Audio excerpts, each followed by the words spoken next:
ابھی تک لوگ مسئلہ پوچھتے ہیں کہ کالی بلی راستہ کاٹ جائے تو کیا ہوتا ہے؟ میں کہا کالی گڈی کٹ جائے تو پھر کی ہوتا ہے؟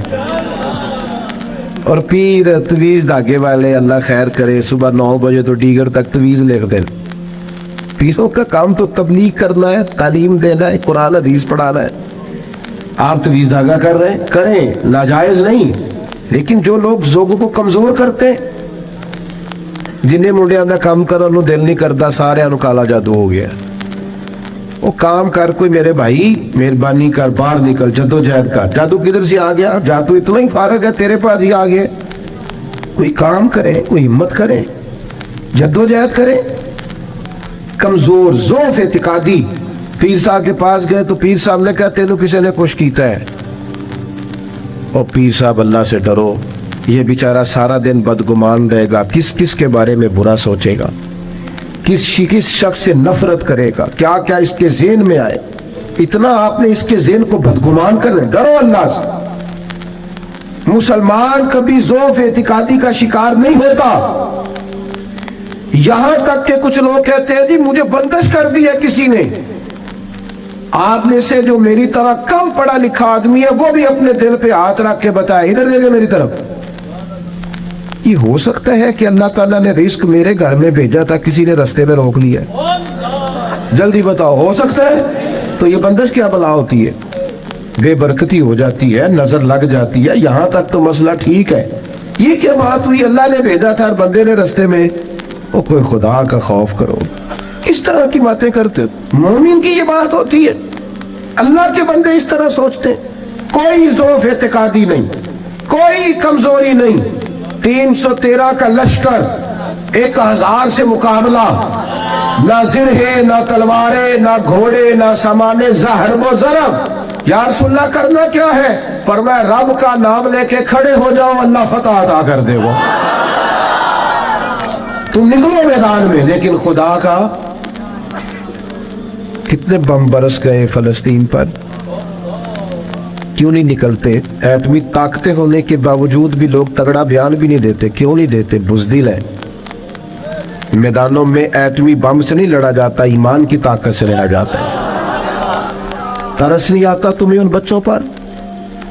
سسکتی بلکتی مخلوق پر تو کہاں ہے اقوام متحدہ کی تنظیمیں، اور کہاں ہے وہ یورپ جو کتوں اور بلیوں کے حقوق پر تنظیمیں بناتے ہیں، جو جانوروں کے حقوق کی بات کرتے ہیں؟ وہ کہاں اپنے دلوں میں چھپ گئے؟ فلسطین کے ہسپتالوں پر بم برسیں تو تمہارا کیا خیال ہے؟ تم سے حساب سے نماز روزے کا ہونا ہے؟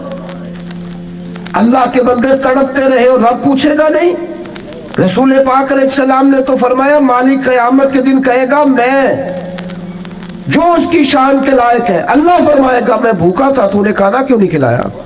میں پیاسا تھا، تو نے، یہ صحیح مسلم کی حدیث، مجھے کپڑوں کی ضرورت تھی، لایا کیوں نہیں؟ بندہ عرض کرے گا مالک تو کھانے پینے سے پہننے سے پاک ہے۔ رب فرمائے گا وہ جو تیرے پڑوس میں بندہ بھوکا تھا تو بندہ تو میرا ہی تھا نا، وہ جو پیاسا تڑپ رہا تھا تو میرا ہی تھا نا۔ وہ جن ہسپتالوں پہ بم برستے ہیں وہ کون ہے؟ وہ جہاں جنازے پڑھنے کو کفن میسر نہیں، وہ کون ہے؟ جب وہ پوچھیں گے بلا کے تم کو اپنے سامنے تو کیا جواب جرم دو گے تم خدا کے سامنے؟ تم سو رہے ہو، سیاستیں کر رہے ہو، الیکشن کی باتیں کر رہے ہو؟ خدا سے ڈرو۔ کچھ کبھی کبھی جٹ بٹ رائی بن کے سوچتے ہو، کبھی کبھی مسلمان بن کے بھی تو سوچو نا، کبھی یہ بھی تو خیال کرو نا کہ ہماری ایک ذمہ داری بحیثیت مسلمان بھی بنتی ہے۔ میرے دوستو، اپنی مضبوط اعصاب کے ساتھ، اپنی فکری بلندیوں کے ساتھ، جولانیوں کے ساتھ، اعصاب کو طاقتور کر کے ہمارے نبی نے ہمیں اللہ کی معرفت دی ہے۔ مضبوط زندگی گزارو، کمزور نہ پڑو، کوئی تمہارا کچھ نہیں بگاڑ سکتا، کوئی شخص تمہارا برا چاہتے ہوئے بھی کچھ نہیں کر سکتا جب تک اللہ کی مشیت کا تقاضا نہ ہو۔ کمزور پڑنا چھوڑ دے، طاقتور وقت گزارے۔ میں نے باتیں زیادہ نہیں کرنی، بس ختم کرنے لگا ہوں۔ رسول پاک صلی اللہ تعالی علیہ وسلم کے صحابہ کو حضور کے وعدوں پر اتنا یقین تھا، ایک دفعہ مولا علی شیر خدا علیل ہو گئے، مسند امام احمد بن حنبل میں موجود، سخت علیل ہو۔ یہاں تو لوگوں کو بخار پورا چڑھتا نہیں اور وسیعتیں شروع ہو جاتی۔ پتہ نہیں میرا کی بننا. او بھائی چھوڑ دے, کیا ہو جائے گا؟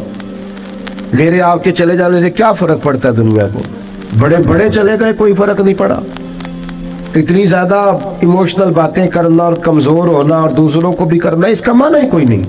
پہلے قبرستان کبھی جاتے تھے نا تو قبروں پہ لکھا ہوتا تھا پچھلی سائڈ پہ آخری آرام کا. اب کچھ عرصہ پہلے میں قبرستان گیا تو پیچھے ایک بڑا اور جملہ لکھا, قبر کی تختی پہ پیچھے لکھا تھا میں بڑا اہم تھا, یہ میرا وہم تھا.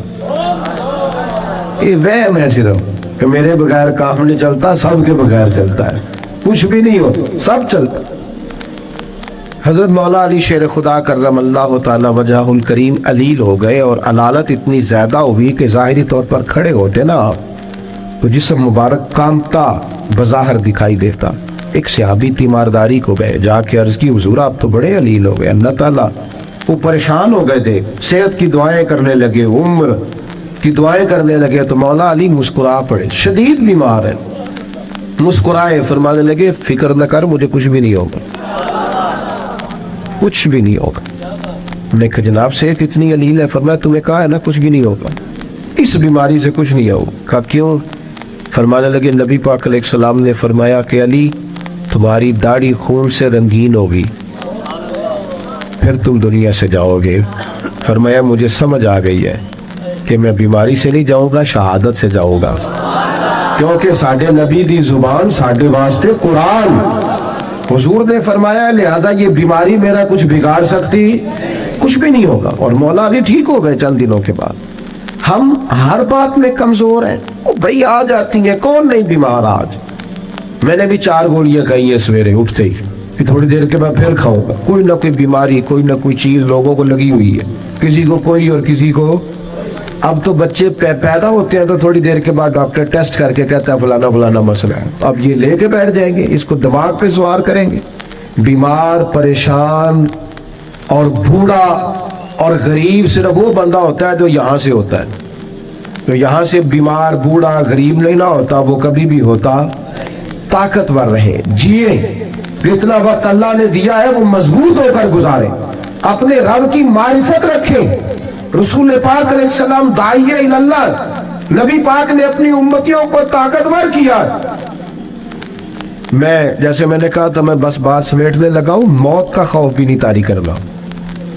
وہ کوئی اور ہیں جن کا خیال ہے کہ مریں گے تو معاملہ ختم ہو جائے. بندہ فاسق و فاجر نہ ہو, اللہ رسول کا نافرمان نہ ہو, ورنہ یہ جو قبر ہے نا, قبر اگر اس کی فرما برداری کرے نا تو یہ جو قبر ہے نا, یہ قبر نہیں, یہ باغ ہے. ادھر دیکھو میں کیا کہہ رہا ہوں, باغ. بہت تگڑا بندہ ہو تو باغ میں گھر بناتا ہے. قبر باغ ہے, اور معمولی باغ نہیں. حضور نے فرمایا جنت کے باغوں میں سے باغ ہے. تو ذرا اللہ رسول کے پیچھے پیچھے تو چل, یہ جنت کے باغوں میں سے, اور اتنا سونا باغ ہے کہ جس میں پہلی زیارت ہی مدینے والے رسول کی نصیب ہو. آج پھولے نہ سمائیں گے کفن میں آسی, آج کی رات ہے ان سے ملاقات کی رات. یہ تو بڑی خوش قسمتی والی رات ہے. یہ کوئی خوف کھانے والا وقت ہے. تو موت کا خوف بھی نہیں, اپنی آخرت کی فکر ضرور کرنی ہے, لیکن ڈر نہیں, خوف نہیں, کمزور نہیں پڑے. یہ جو بہت زیادہ سہمے سے لوگ نظر آتے ہیں نا, حالات کے سہمے ہوئے لوگوں کو بتا دو حالات بدل جاتے ہیں, ایک جیسے نہیں رہتے. نوجوانوں سے کہوں گا زندگی طاقتور ہو کے گزاریں, کبھی کمزور نہ پڑے. اپنی زندگی میں کوئی ایسا کام نہ کریں جس سے محسوس ہو کہ کمزوری ہے. یہ جو باتیں میں نے ساری عرض کی آپ کو یاد رہیں گی انشاءاللہ تعالی. اب تو نہیں زیادہ پریشانی آئیں گی انشاءاللہ تعالی. اچھا ہلکا ہلکا ایسے کر رہے ہیں, باقی سارے نہیں ہاں نہ کر رہے ہیں انشاءاللہ تعالی. اللہ اطمینان قلبی عطا کرے گا ہم سب. عورتوں کی نعت کے بارے میں کئی دفعہ دوستوں نے سوال پوچھا ہے, میں نے بھی کئی دفعہ ہی بتایا ہے. بات ایک دفعہ ہی ہوتی ہے, اور ہمارا معاملہ صرف بتانے کا ہے, کسی کو بندوق لے کے منانے کا مسئلہ ہی بتانا ہے نا جی. اب جو لوگ خود سے ارینج کریں, عورت کی آواز بھی عورت ہے, عورت اتنی آواز میں نعت پڑے جو عورتوں کے اندر رہے, وہاں سے باہر اتنی سی بات ہے. سمجھ آ گئی آپ کو بات کی, اس کے اندر رہے. اور باقی میں آپ حضرات سے یہ عرض کروں گا، یہ ہماری ذمہ داری ہے کہ ہم اپنے گھر کی عورتوں کو باپردہ کریں، یہ ہماری ذمہ داری ہے۔ اس طرح ان کے باقی سارے معاملات اور آپ پیار سے کہیں گے، سمجھائیں گے تو یہ عورتیں مسلمان عورتیں ہیں، یہ سیدہ عائشہ کی کنیزیں ہیں، یہ سیدہ فاطمہ کی کنیز، انشاءاللہ بات مانیں گی، یہ ہماری اپنی بہنیں بیٹیاں، انہوں نے کوئی انکار کرنا ہے؟ شرط یہ ہے کہ ہم کہیں تو صحیح، ہم باقی سارا کچھ منوا لیتے ہیں، کھانا میری مرضی کا پکنا چاہیے، اتنے بجے میرے کپڑے تیار ہونے چاہیے، تو آپ پردے پہ بھی منانا چاہیں تو منا، اماں بھی مان جائے گی، بہنیں بھی مان جائیں گی، گھر والے بھی مان جائیں گے، بیٹیاں تو پیار ہی بڑا کرتی ہیں باپ سے، اس لیے یہ ہم نے ناراض نہیں ہونا، یہ ہماری کمزوری ہے، ہم یہ بات مناتے ہی نہیں، لہذا وہ مانتی بھی نہیں، اس لیے اللہ تعالیٰ سمجھ عطا کرے اور اللہ تعالیٰ اس حاضری کو قبول فرمائے۔